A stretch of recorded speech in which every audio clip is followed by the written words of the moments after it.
Hey students, good to see you all. Just wanted to start off with this lesson saying that I'm going to do this two parts. Today we're going to do part one today, and then we'll finish it up next week. All right, but let's go ahead and get with the warm up today. So today you'll need a note paper. Again, notes are posted up above if you want that. And also please get a calculator. We're going to do a lot of calculations, okay?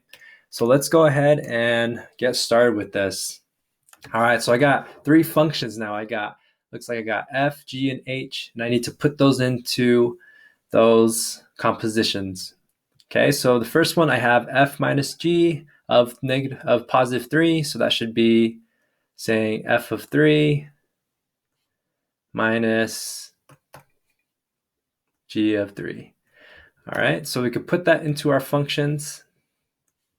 Remember, this is basically saying x is equal to 3, and we're doing substitution.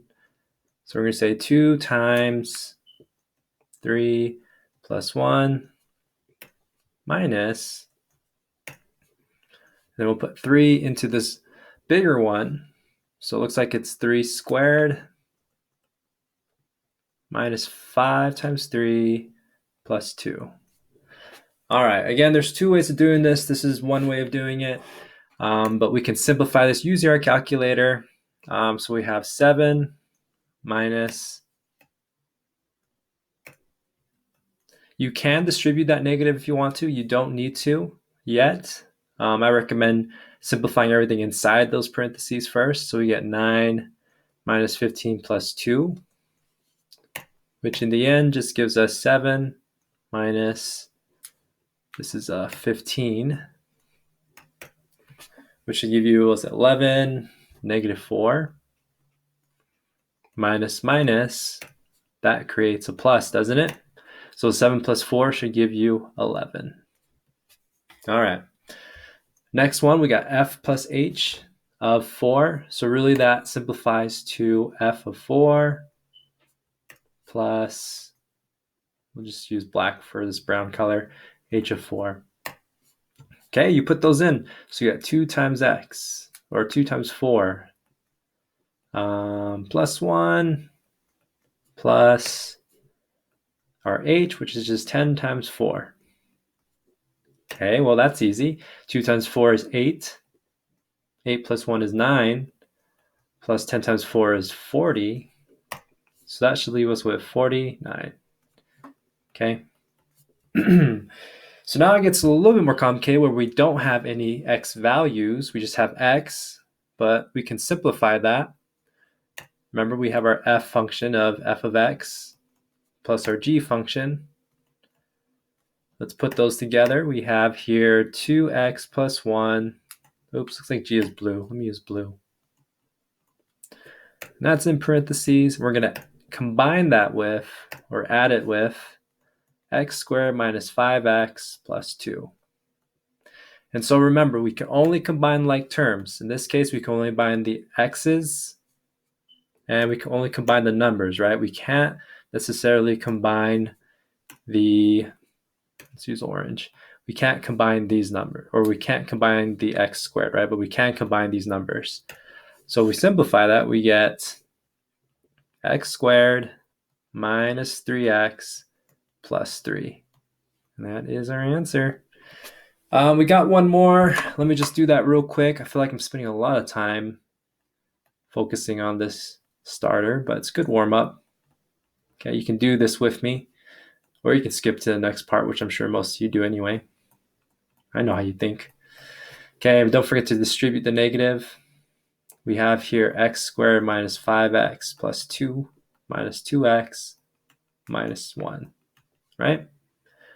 Remember, we can only combine like terms, so I'm going to combine those numbers together and those other terms together. Looks like I get x squared minus 7x plus 1. Okay, so that's your answer there. These bottom two with the x squared, we'll explore that a little more, I believe, next week. And this will help you prepare for a little bit, just very little, for 10th grade math, right? 10th grade math has a whole bunch of other stuff. But today we're going to continue our operations and functions. This time we're going to focus more on multiplying, dividing functions together, and then build new functions by composing two functions together as well. All right, so what do I mean with all that lingo? So just like adding and subtracting, it's the same thing when we're doing multiplying and dividing. Okay, so what we're doing is we're taking both functions, and remember, this right here, that represents x equals 6, right?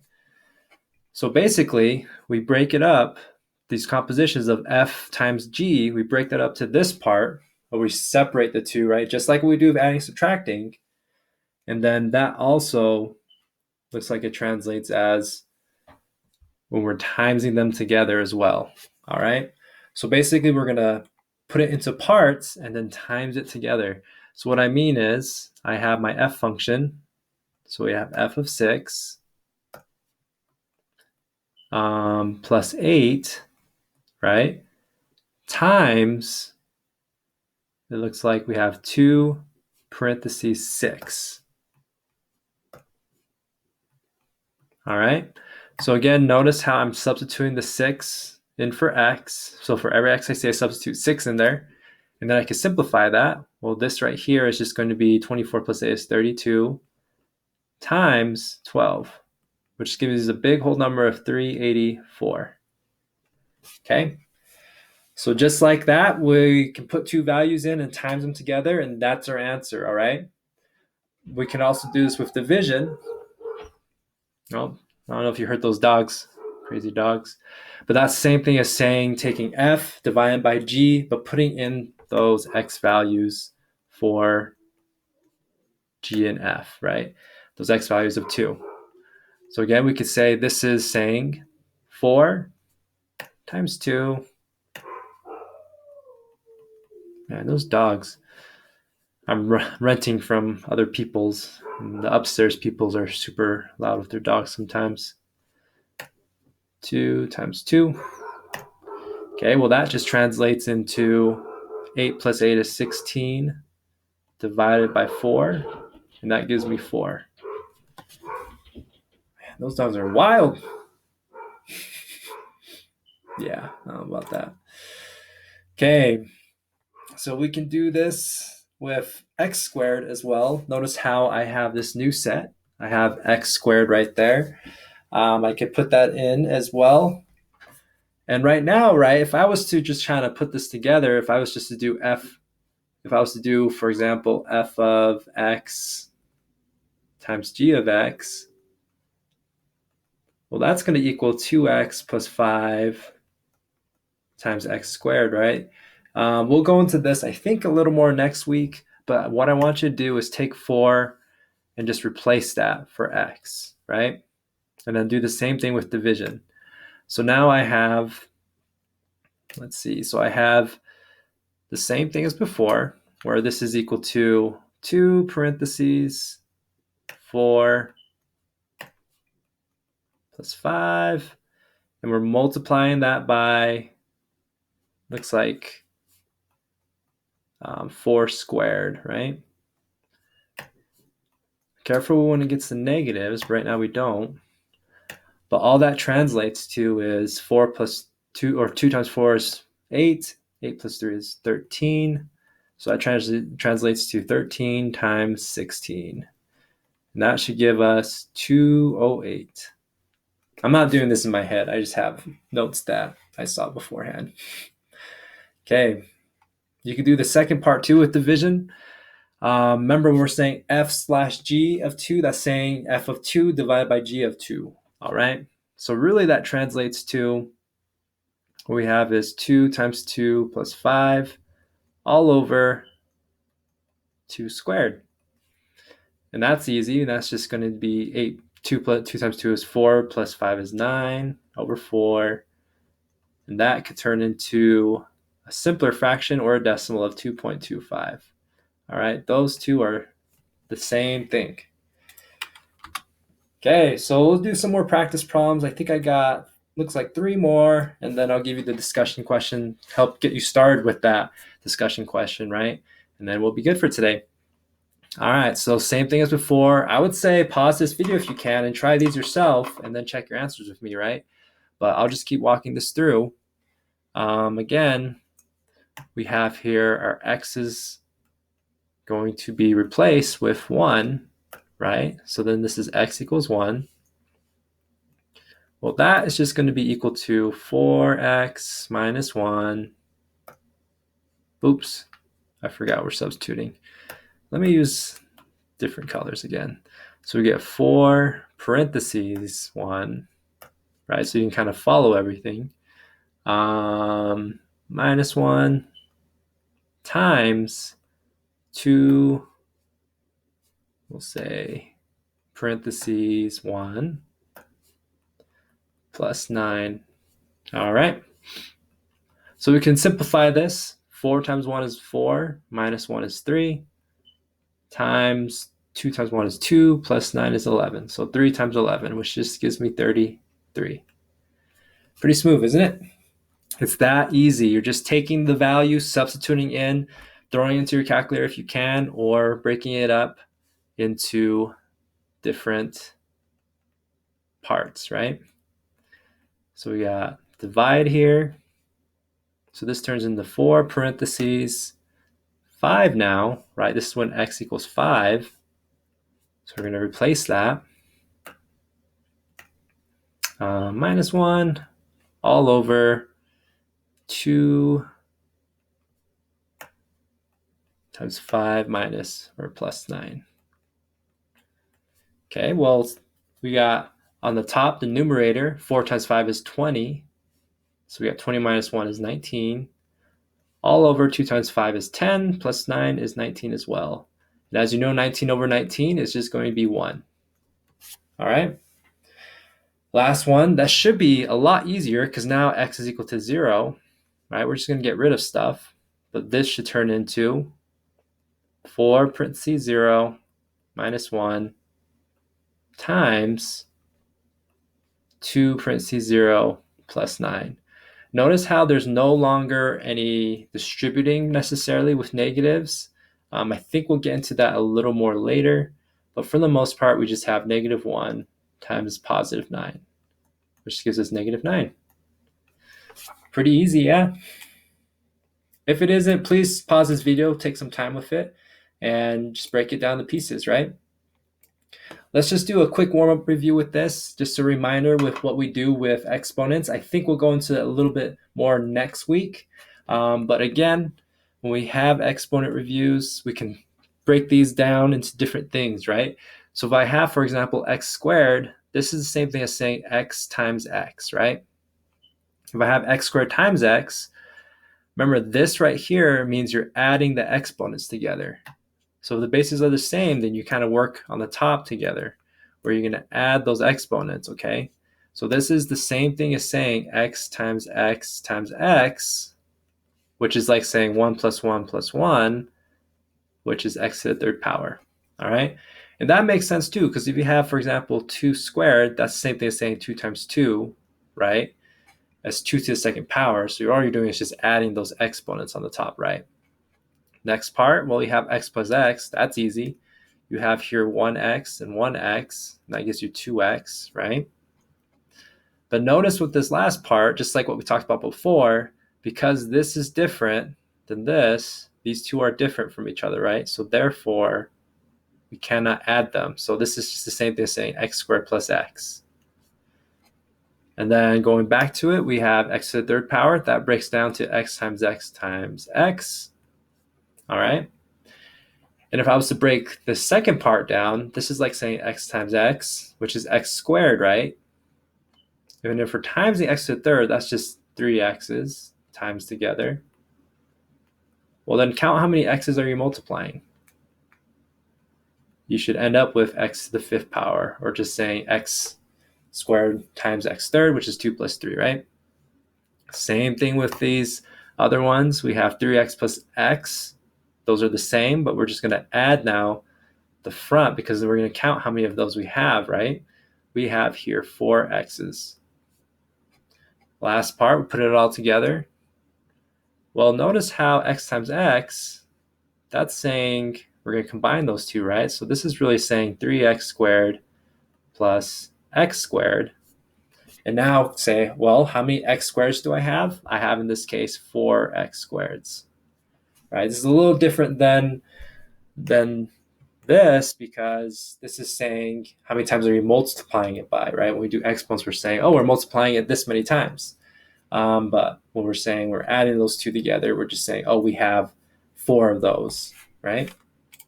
Let's do one more problem, then I'll set you up with the discussion question and we'll be good. So now remember, I don't have, in this case, a number, but I do have f of x and g of x, and I'm going to times those two together. So if I'm going to do that, I have 4x plus 8, and that's multiplied by 2x. Okay, the reason why we just did what we did was this rule of exponents is going to start applying and connecting to each other, right? Where if I have something like this is the same thing as saying 2x parentheses 4x plus 8. All right, that's the same thing.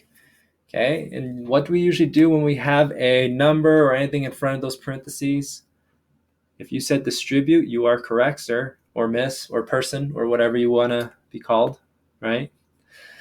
All right, so that simplifies to now 2x, I don't know what I want to use, times 4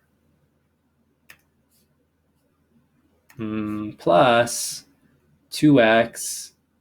I'm trying to make this cooler. There you go. 2x times positive 8. All right. Again, what I did was I distributed those numbers.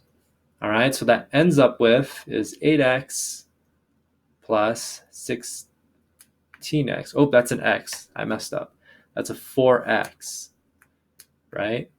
So because you have those 2x times 4x, that's like saying 8 times x squared plus 16x. And that would be your simplified answer to that. All right. We're going to do more of this next time, but that's kind of the warm up towards it, right? So again, I could say with division, it's going to be a little bit different, but same ideas where we have the f function on top, and that's getting divided by your g function, 2x. If I was to simplify this, right? Well, the first thing I could do, let me just double check my notes before I say something wrong. All right. Looks like that's supposed to be something else. You know what? That's okay. All right.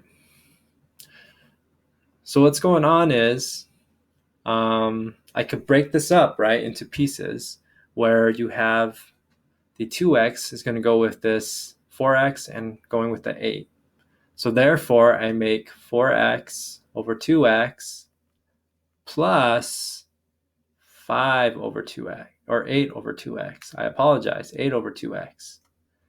All right, now we could simplify these, right? What's 4 divided by 2? Well, 4 divided by 2, right here, 4 divided by 2, that's going to be 2. Well, then what's x divided by x? X divided by x, technically those cancel out, right? Because that's saying x divided by x is 1, or we can even say 2 times 1, because x over x is 1, all right, class? Plus, we have here 8 over 2x. Well, 8 divided by 2 is 4, but we still have that x in the bottom there, right? Do you see that? 8 divided by 2 is 4, but you still have that x in the bottom there. So therefore, you have this funky situation of 2 plus 4 over x. And remember, if something, I want to say we went over this. I'm pretty sure we did. If you have a fraction, right, this is like saying 2 plus 4 times x to the negative 1.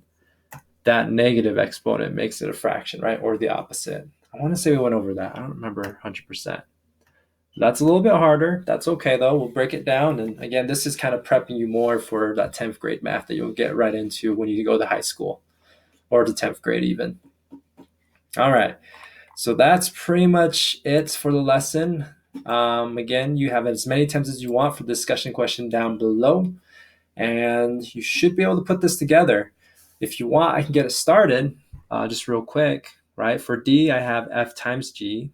Well, you should have 4 of negative 2 minus 1 times 2 of negative 2 plus 9, right? You should be able to times those together. And it looks like the next one is dividing. So you should have 4 times 3 minus 1 over 2 times 3 plus 9. All right, simplify those, and those should be your answers. All right, so again, what you learned today is you did composition of functions. This time we did multiplying and dividing, and you were able to build those new functions with it.